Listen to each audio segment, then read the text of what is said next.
Today, we get to interview Dennis Kriesel from KALHD, the Kansas Association of Local Health Departments, as we discuss their association of over 100 members joining the LHD Academy of Science on almost the anniversary of over 2 years.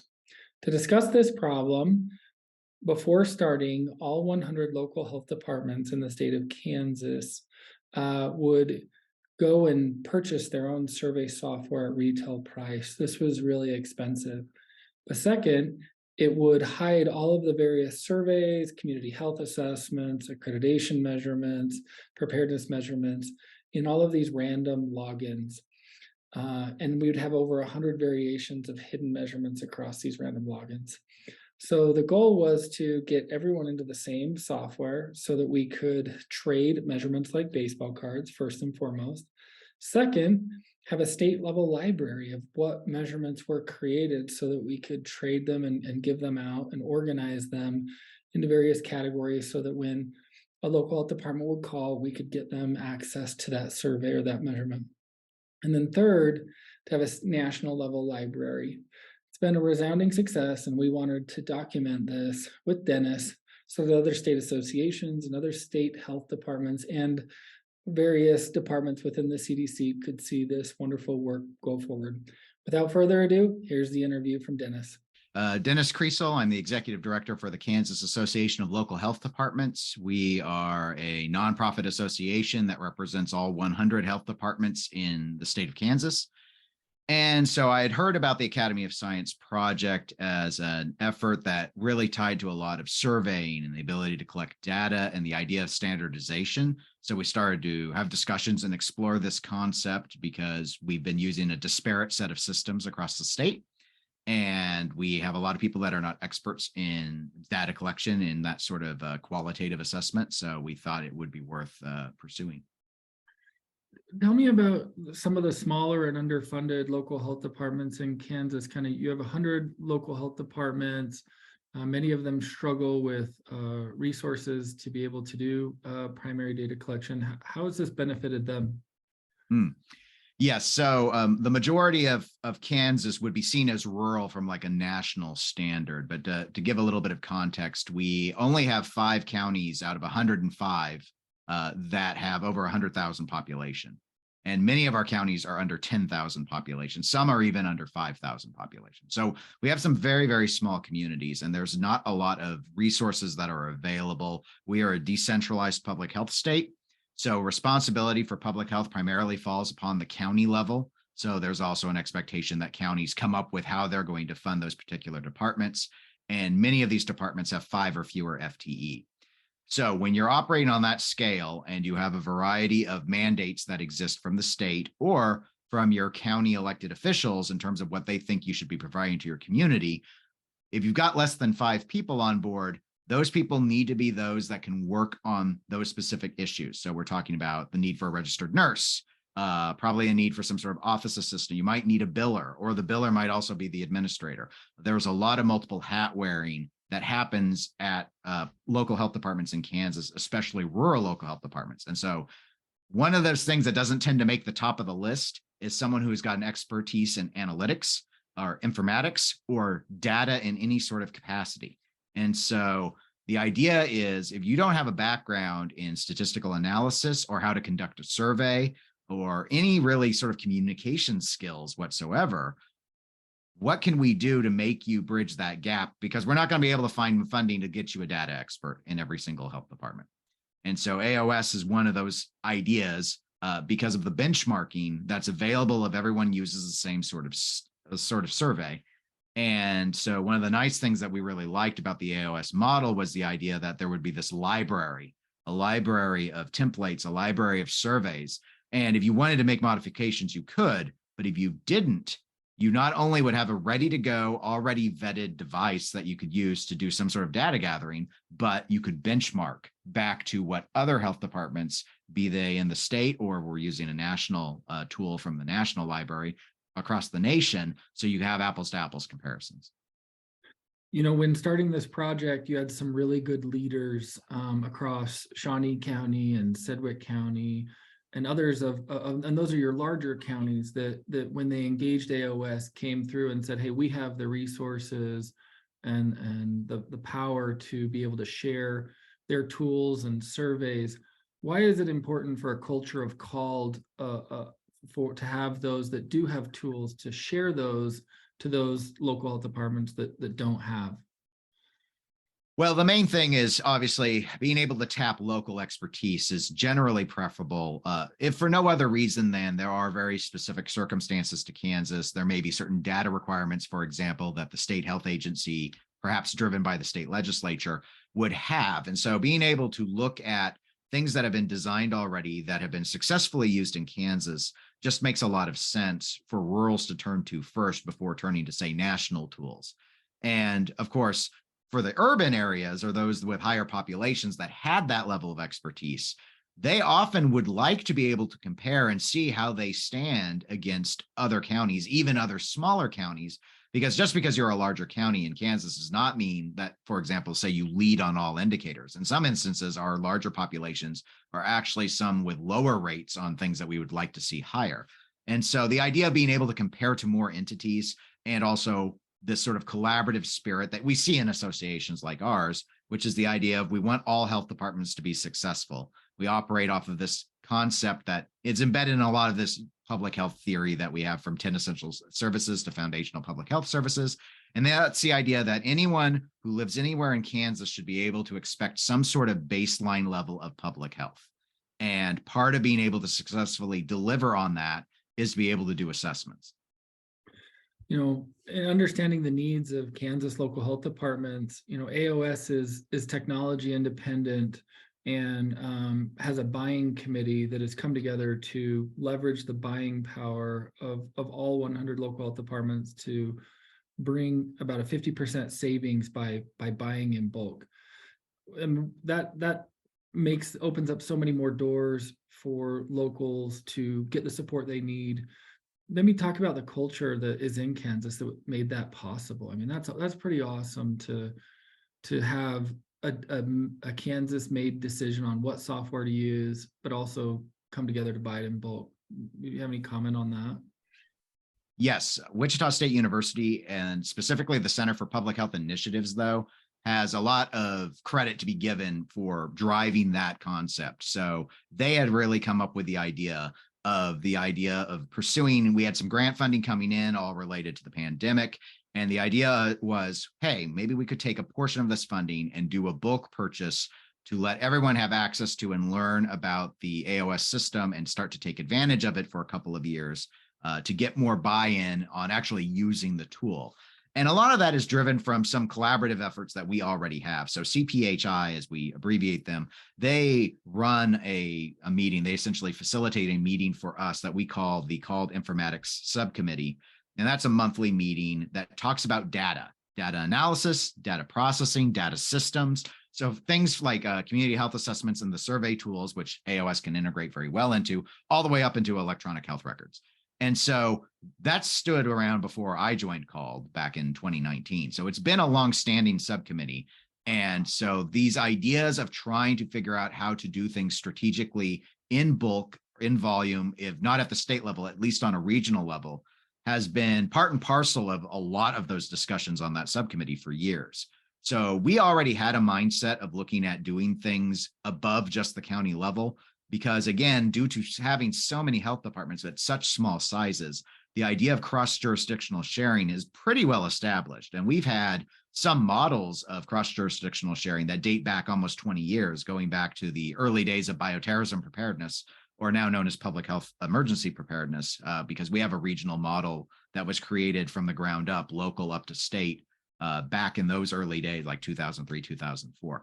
So there is a culture already of doing that sort of sharing, where you may not be looking at full-on true consolidation, but you look about sharing across geopolitical borders and being able to make better use of your dollars. And so AOS coming in already offering a discount on software because of the bulk arrangements that you all are able to make, but then us also being able to take advantage of this sort of collaborative spirit and say, hey, let's get a grant and let's just give everyone, every health department in Kansas gets a license.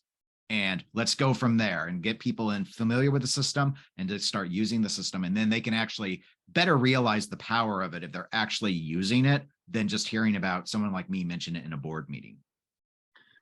Kansas is really leading the nation. I remember when the group first formed, we came to the table being that there were 100 unique community health assessments throughout the entire state, and the members were all yearning to come together to standardize and collaborate on the community health assessment. And over 50 local health departments came in, and we found 8 to 12 good community health assessments that were all varying in questions, and over the course of a year came together and produced a standardized community health assessment where we can all speak the same language, use the same questions, and really be able to compare against each other. Maybe talk about the leadership throughout Kansas, because I mean that's a pretty remarkable thing to be able to have the brains within all of your local health departments to pull something like that off. Any comments on that? Some of it was fortunate timing. I won't say that that was more than anything, but obviously we've had some individuals who we knew around the state already, thanks, I think, in a large part to their participation on the informatics subcommittee, that we knew were very engaged in this area. They had expertise on data collection, data analysis. And so we approached them and said, here's this concept. What do you think your expertise could do in the context of this library model, where we could take something that, say, you created, and then 99 other health departments now have access to it. And if they want to make some adjustments, they can make some adjustments. And it was broadly, it was widely received as like, oh, that would be great, because they didn't even always have every survey designed themselves. So there were others that might have focused more on the community health assessments, whereas someone else might actually have had some pretty robust workforce surveys that they primarily used within their own department to be able to gather information and such. So while we did turn a lot to the larger counties because they tended to have more established survey mechanisms, be it for community-wide or just even more individualized to their own internal department, once the library started to get going and we had a team form up, which again, CPHI was and is very involved with in terms of organizing and working with, they started to find things and consult with people and say, what else do we need for this library? And then even those who hadn't in the past been engaged with, say, cutting edge development of survey tools were able to say, I really could use something like this. This is a question we've had, and we think a survey would get at it, but we don't really know how to define it. And so that group, that library team, works together to help come up with a lot of that stuff. But I mentioned the timing because we thankfully got started with this before the pandemic. And so had we learned about this in, say, June of 2020, we wouldn't have made any progress. Everyone was overwhelmed by that point. But actually, because we had already had a few months head start, when the pandemic first arrived, people started looking at using this AOS tool to help with some of the pandemic stuff that we were dealing with, like information and related to the disease contact tracing and such. Yeah, I from the national board of AOS, it was really awesome to see this launch pre-COVID and to say, hey, how could we do this? Now going out of COVID, we've been able to focus in on quite a few different standards for the library.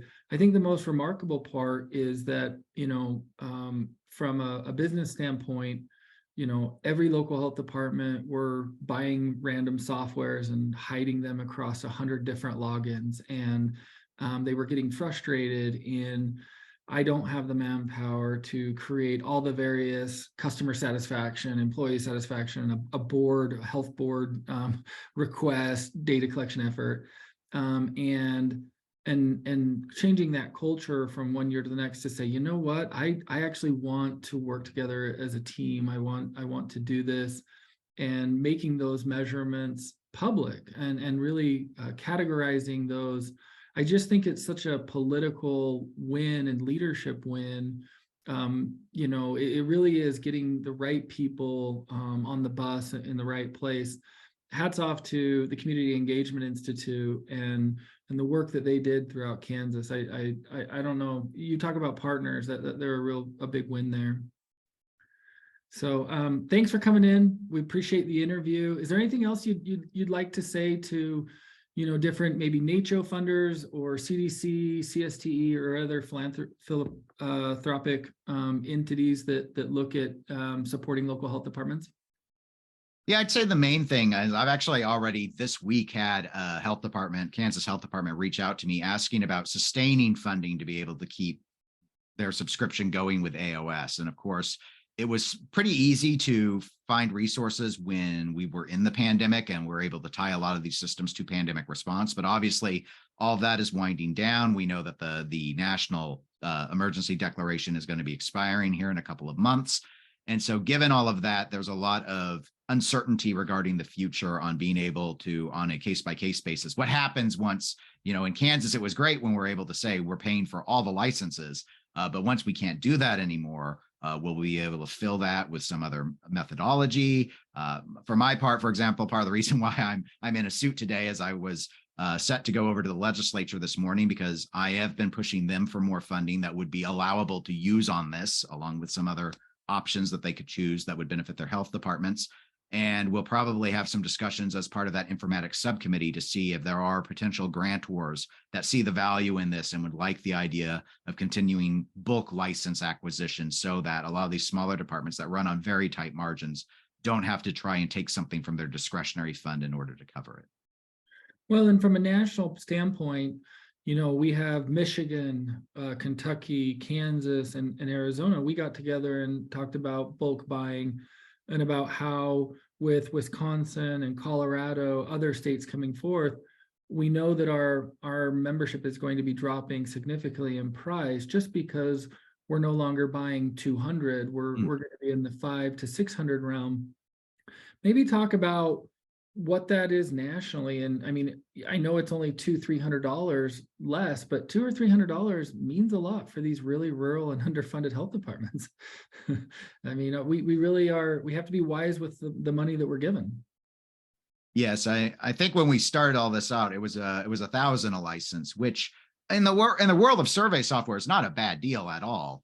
But if you've never bought it before, we've run into the same thing with electronic health records. If you've never had to acquire one before, when you first look at it, even with all the benefits, and you answer to elected officials who might be pinching every penny, and you're competing for their attention versus road and bridge and noxious weed, the sheriff's department, and all the rest, that it's in that culture that it becomes always a challenge to acquire new dollars, even if you can demonstrably show that there would be a direct benefit to the residents of your community for it. So we've been doing parts to try and find out other mechanisms, but yeah, getting more people into the system and being able to drop it. I mean, again, saving of $200 to $300 is a savings of 20 to 30%. It's quite significant on a percentage level.